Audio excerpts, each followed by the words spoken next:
Hey there, welcome to Chasing Life. Snoring. It can be good for a chuckle or two, right? I mean, you see it depicted in all sorts of television shows. Many times snoring may just be harmless, may not mean anything, but sometimes it can be an indication that there's a more serious health condition underlying all that, something known as sleep apnea. And it can lead to you not getting enough sleep, disrupting your natural sleep cycle. But it can also lead to other problems that maybe you hadn't considered. It could have an impact on your heart. It could have an impact on your brain. It could have an impact on your ability to stay awake when you're behind the wheel, leading to accidents and even deaths. Again, yeah, sleep apnea can do all that sort of stuff. So when we're talking about this, we're talking about a problem that affects maybe up to 80 million people in the United States. Think about that, a quarter or roughly a fifth of the adult population. And 80% of them don't even know that they have it. They're undiagnosed or at least underdiagnosed. So this is a significant problem. It's been a growing problem in the United States for a long time. There's all sorts of strategies to try and deal with sleep apnea. We're going to talk about this today. We're going to talk about it with Dr. Paul Hoff. He is an ENT doctor, ears, nose, and throat doctor who focuses on sleep. Should also point out that Paul is a dear friend of mine. We've known each other for a long time. We went to medical school together. We knew each other before we got married. His wife, Donna, my wife, Rebecca, are close friends as well. He's got 2 daughters. I have 3 daughters. And his dad, Dr. Julian Hoff, actually trained me to be a neurosurgeon. Very, very important person in my life. He was Paul's father, but in many ways, he was a father to all of us. So today, we're going to talk about sleep apnea, how to diagnose it, when does it become dangerous, and I think most importantly, what you can do about it. I'm Dr. Sanjay Gupta, CNN's chief medical correspondent, and this is Chasing Life. Hey, yeah. Hey, how you doing? Good. Great to see you. You too. It's been a while. It has been. I feel like I see you all the time, but I'm sure you haven't seen me in a little while. So you decided to go into ENT. I decided to go into neurosurgery. What was it that interested you about sleep? So sleep surgery really, it started in the Detroit area. There was a Dr. Fujita that worked down at Henry Ford Hospital, big famous hospital in Metro Detroit. He kind of started sleep surgery with what a famous procedure, people call it a UPPP. Basically, it's you're removing the tonsils and working on the palate. And that was the only surgery from about 1980 to about the time we finished training. And that's pretty much all I saw during training. But I knew that there was more. And one of the faculty at Michigan sort of introduced me to sleep surgery. And so then I just started picked up on it. I just kept following sort of the evolution of sleep surgery over the years. And it was just, became more and more of my practice. So when does, I mean, a lot of people have sleep problems, difficulty with sleep. At what point does it become something that would warrant a visit to someone like you? So, most people with sleep apnea, and there are many people with sleep apnea, and in the U.S., it's probably, let's talk about 80 million people with sleep apnea. Is that right? Yeah, 80 million. Most of them. I mean, so you're talking, a quarter, fifth of the population. Yeah. It may not be severe sleep apnea where it's, causing, big. Sorry to interrupt, but what percentage of that 80 million know that they have sleep apnea? About 20%. So they're really 80% of people are undiagnosed. So it's a huge population that's undiagnosed, which is a big problem. That's a striking number. I knew that there's probably a lot of people out there who haven't been officially diagnosed may worry about it, but 80% that's a gigantic number. Yeah, and many of them come to the surface when they present to their cardiologist with atrial fibrillation, or they present to the neurologist with cognitive decline, dementia, even Alzheimer's, all these different things that can, or they, get in a car accident. They drive off the freeway, single car accident. Alcohol content was 0, but they crashed because they fell asleep at the wheel. So then they get a sleep study. So that's the entry point to understanding if you have obstructive sleep apnea. So just let's define a few terms then. So what exactly is sleep apnea? When you fall asleep, your body relaxes. You get into sort of deep sleep. You're laying flat. So all these things that kind of contribute to relaxation of the airway. And sleep apnea is basically your tongue falling back, or your palate, the area of the back of the throat where the uvula sits. All that collapses down and stops your airway. And there are certain criteria for mild, moderate, severe, and the duration of the obstructions. But it's basically your airflow is being stopped for 10 seconds or more, or at least partially obstructed, and that leads to disrupted sleep, fragmentation of your sleep, which leads to fatigue in the morning and all these other side effects that we're talking about. If you snore, Mhm. does that mean you have sleep apnea? No, it doesn't. That's an important thing to mention, because many people snore, and snoring can be horrific snoring, and you still might not have sleep apnea, but snoring is a partial obstruction. So airflow is limited to some degree, may just because you have some nasal congestion at night, Hmm. but it's not necessarily obstructive sleep apnea. Obstructive sleep apnea is when the airflow actually stops for a certain amount of time. So you're describing an anatomical Yeah. blockage of Yes. your airway. Yes. Is that the only cause of sleep apnea, or are there other causes? That's called obstructive sleep apnea. There are definitely other types of sleep apnea, but obstructive is by far and away the most common, like 95%. Okay, so you have an anatomical problem, obstructive sleep apnea, and you said for a long time what they would do is try and address that anatomical problem by Mhm. removing tonsils and addressing the palate. What Yeah. was it called? The U triple P, you said? Yeah. U triple P, What UPP. does that stand for? It's a long one. It's a uvulopalatal pharyngoplasty. So, Okay. yeah, So your uvula, your palate, yeah, your pharynx, you're basically modifying all that. exactly. Sounds like a big operation. You go in through the mouth and just sort of Yeah. recreate that opening. Yeah, it's a big operation. People spend the night in the hospital afterwards. The recovery's long; it's 2 to 3 weeks to recover. Um, and unfortunately, you can have some short-term success, but the long-term success is not that great. And it didn't address a real key component. So, just to step back, obstructive sleep apnea is a small area. It's the back of the tongue to the top of the palate. Where the uvula is. That's where the sleep apnea obstruction comes from. So it's a small area we're dealing with, but that tongue base is a big problem. If you were to just look in someone's mouth, Hmm. could you predict that they would have sleep apnea? Yeah, yeah, it is pretty predictive. It's people with a big tongue, if you look and they're having them open real wide, and you can't see the little dangly uvula back there, that can help predict that. The other bigger predictor is body mass index, so people who are heavier. Yeah. Just before we get to the association with being overweight or obese, you mentioned that if someone even had a cardiac problem like I think you said atrial Yeah. fibrillation, or if they were developing cognitive Hmm. difficulties or drove their car off the road, Yeah. as a sleep surgeon, which you Yeah. are, Yeah. you'd be thinking about sleep apnea. How is sleep apnea connected to atrial fibrillation? Well, yeah. So sleep apnea, when you don't breathe, when your airway is blocked, that may go on for 10 seconds. It may go on for multiple minutes at a time. Really? Yeah, Wow. and they look at the percentage of time while you're asleep at night that your oxygen levels are below like 88%. So there's something called hypoxic burden. Basically, your oxygen levels are low throughout the night, which creates stress on all the systems, including your heart, and that can lead to arrhythmias. As well as cognitive dysfunction, I guess, just from lower oxygenation Yeah, levels. exactly.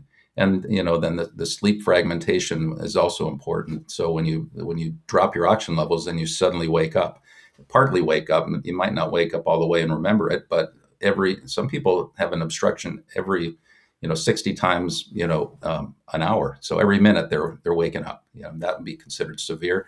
So they're waking up and they're just not getting good sleep. So all the healing of the brain that occurs during restorative sleep doesn't happen, and those are the Hmm. things that lead to cognitive decline and other more serious things, Alzheimer's, dementia, things like that. There are more studies coming out looking at that. Are we going to have a hopeful discussion today, Paul, about sleep apnea? Because this sounds pretty frightening, and you're talking about 80 million people out there. It's hopeful because we have good treatments for it. I think the part that's frustrating is that we talked about 80% of the patients are not diagnosed, so we need to do a better job, and that's probably in diagnosing people, and that's where things like consumer sleep technology comes in, like the Apple Watch and things like that. That it's much more widely available, at least as a screening device, not necessarily diagnostic, but at least it gets people aware. It's like, oh, I have a problem. I need to go in and talk to a sleep physician about this. So that's the hopeful thing, and we do have good treatments for it. Let's talk about the thing you alluded to. So, body mass index. Hmm. How would you best characterize the relationship between being overweight or obese and sleep apnea? Well, it's interesting. So a thin person can have sleep apnea, but as the BMI goes up, the incidence and the prevalence goes up significantly. So if your BMI is 35, 40, the incidence of sleep apnea is going to be much greater. If you are someone who has a very high BMI like that, how can you say how likely you are to have sleep apnea? Oh, greater than 50% chance of Really? sleep apnea if your BMI is over 35. Yeah. I guess some of this maybe intuitively makes sense to people who are listening. But what exactly is happening? Yeah, it's pretty interesting. As you gain weight, your tongue actually gets bigger. So when you fall asleep at night, you relax, and especially if you're on your back, it just falls back and blocks the airway. I actually didn't know that. You've taught me something. Are there certain demographics, obviously obese, but like I read this one study, I think Asian Americans have a Mm. higher rate of obstructive sleep apnea, despite the fact that they're often not as likely to be obese. Yeah, it has. So you think about sort of the soft tissue filling the back of the throat, that would be fat, but also the skeletal framework, so the box that everything is contained in. And so Asian American or Asians have the box is smaller in a front to back dimension, so that contributes to more crowding of the airway as well. You also might think about patients like with a recessed jaw. That's another population of patients who have bad sleep apnea. Is it being screened well at the primary care level? It is screened. I know that primary care doctors will they'll look in your mouth, see if your tongue is big, and they'll ask some basic questions. But I think as we mentioned again, that it's definitely underreported and underdiagnosed. Many people snore that don't have sleep apnea. Mhm. You've established that. But does everyone who has sleep apnea snore?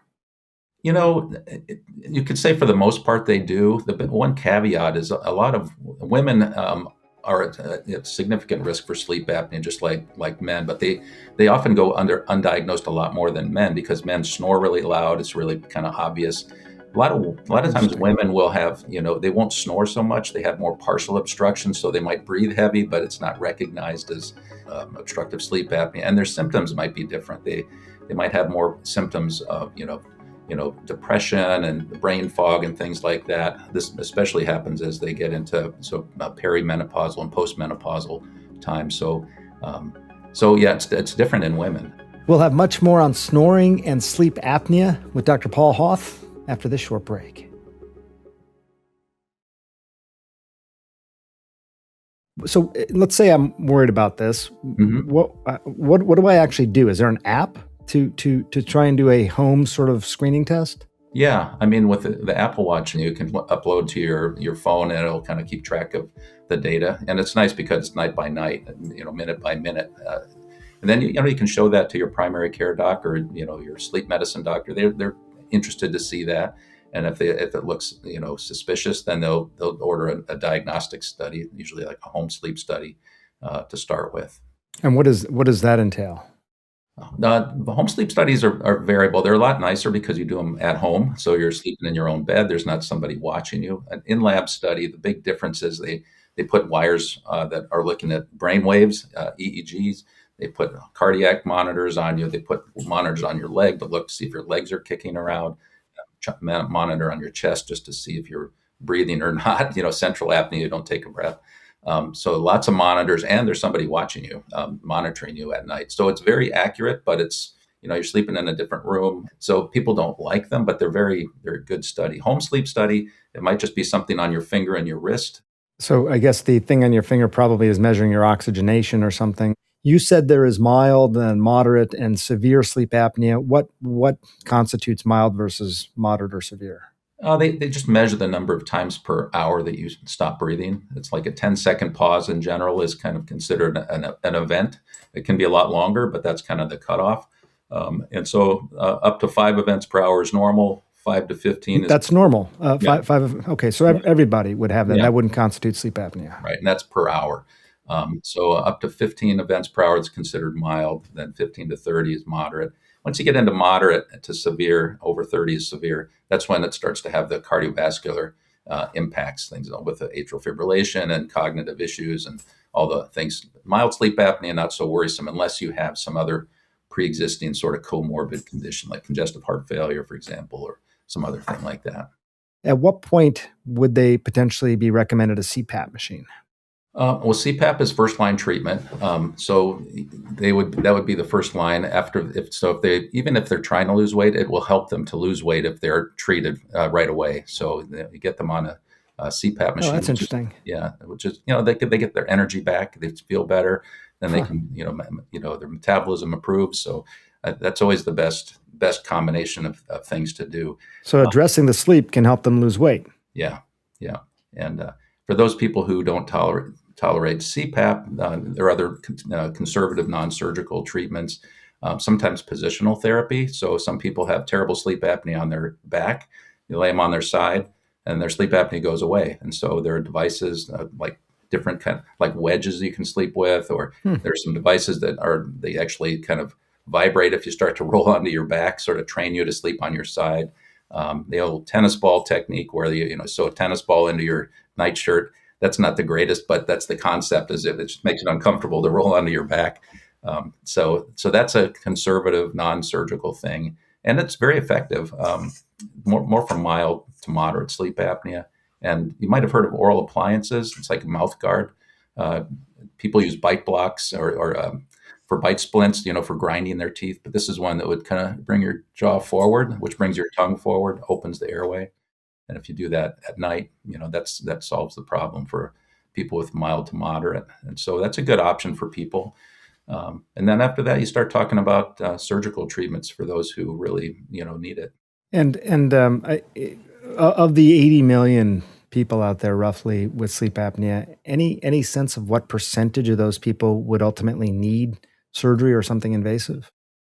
Well, about 50% of those are going to be like mild sleep apnea. So the other, 50% is maybe 30% moderate, and then, their 20% are going to be severe sleep apnea. So it's that population that needs, significant treatment. An important thing to know about CPAP and oral appliances, it's about, after a year or so, only about 30 to 50% of people continue to use it. So they've started it, tried it, and then they've, stopped using it. It's, some people love it. They will not sleep without it. Others, it's like, I cannot do this. They're claustrophobic or different things.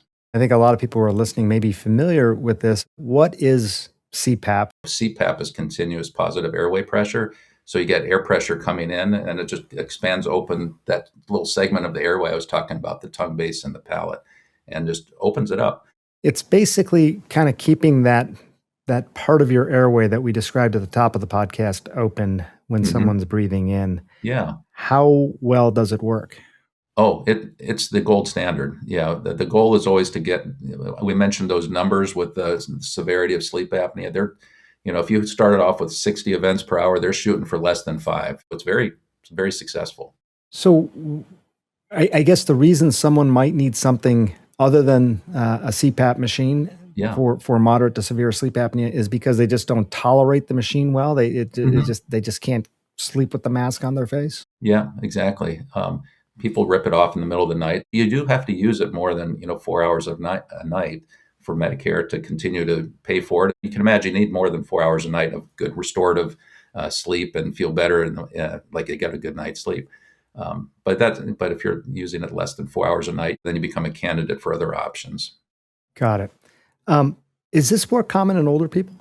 Yeah. You just mentioned Medicare, so I wondered about that. Yeah, the incidence of sleep apnea definitely increases pretty dramatically as people get older. Who is your most common patient? By far the most common is the person probably around 60, just getting close to sort of Medicare age, retirement age. Shit, that sounds often close for me. So, who's the youngest patient, or what age was the youngest patient you've ever diagnosed?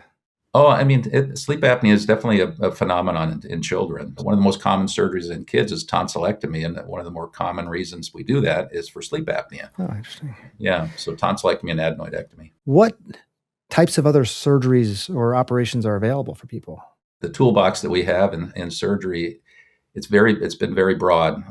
Usually when there are lots of surgeries, that means that there's not a really great surgery. The surgeries involve, I mentioned the UPPP. There were surgeries at the back of the tongue to remove tissue.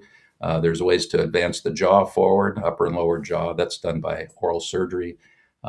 So, I mean, a lot of different surgeries that have been available. With the advent of neurostimulation, you stimulate a nerve that moves the tongue forward. That's really changed everything. It's a real game changer. I feel like, I've lived through some of the rough times of surgery for sleep apnea. Now we're in this sort of golden age where we're just stimulating a nerve, just opening the airway sort of naturally without removing anything. It's just people go home the same day. So surgery. Can you just describe that a little bit? So this audience is a pretty sophisticated audience. I think they understand generally what you're talking about here. But you say you stimulate the nerve. I think you're talking about the hypoglossal nerve that controls your tongue. Yeah. And you're essentially stimulating that? Yeah. So this technology has been around. It was first FDA approved in 2014, but people have been researching this for a long time. And they found that stimulating the hypoglossal nerve, which just sits right under your jawline right here, it moves your tongue in all the directions that you can imagine. And when you're asleep at night, and when you have an apnea, it just senses your breathing. So it's synchronized with your breathing. So every time you breathe in, that's when your airway would obstruct. And so it just moves your tongue forward during that time. So it relieves any obstruction that would occur. And we should disclose that you're on the board, I think, of one of two companies that make these FDA-approved implants. Is that right? Yeah, I'm a chief medical officer for Inspire. So I started that about a year ago after working with the device for 10 years as a surgeon. How effective is this? It's very effective. We don't tell people that it's not superior overall to CPAP, which is considered the gold standard, but we're seeing the results get better and better. I've had patients who've had multiple car accidents, and now they just come back and they're completely refreshed. They're like, "This changed my life." By the way, you've mentioned this car accident thing a few times. That's really interesting. I mean, that is a clue for you that there's something going on. So that's a question you probably ask people as a sleep doctor. Yeah. It's one of the big hazards. People, many drivers, pilots, professional like truck drivers, they all have to be screened for sleep apnea because of the hazard of having an accident on the road. And who? So is the appropriate candidate for something like Inspire? Is this someone who has failed CPAP? Yes, definitely. That's a big important point. So typically, patients will have tried CPAP, and their sleep medicine doctor will recognize that they're not using it well enough. You've been doing this a long time now. Mm-hmm. What is a piece of advice or sort of a takeaway that you'd want the public to have about this problem? Untreated obstructive sleep apnea is a real kind of a silent killer, kind of like high blood pressure is. You just really don't know what's happening, but it's one that doesn't happen immediately. This is something that happens it's like the heavy use of your car over years. You need to maintain it, otherwise things just start to fall apart, and that's what happens with sleep apnea. The first thing that you might present with atrial fibrillation, or you might we kept mentioning the car accidents, but there's so many things like cognitive decline and others that are out there that it'll just sneak up on you, and it's something that could have been prevented. So it's many of the side effects of obstructive sleep apnea, which are really tremendous, are almost entirely preventable if you can just get on top of the sleep apnea early on. You find very few people who say, "Yeah, my sleep's great. I'm sleeping fantastic. I have nothing to worry about." Either they're not being totally honest, or the point is that most people have some sort of sleep problem, and a significant percentage of them, it might be sleep apnea, mild to moderate or severe sleep apnea. Well, look, best to you, to Donna, your wife, to Diane, your mom. She was all of our moms. Yeah. And to your daughters. It's great to see you, Paul. Thank you for this time. Appreciate the opportunity, and all the best to Rebecca. Yep. Okay. All right. We'll hope to see you soon. Okay. See you. Thank you. Bye. That was Dr. Paul Hoff, my good friend for 30 years now. He's an ear, nose, and throat doctor who focuses on sleep, talking about the latest in the treatment of obstructive sleep apnea. Hope you learned a lot. I certainly did. Thanks for listening. Sweet dreams, and we'll see you next week.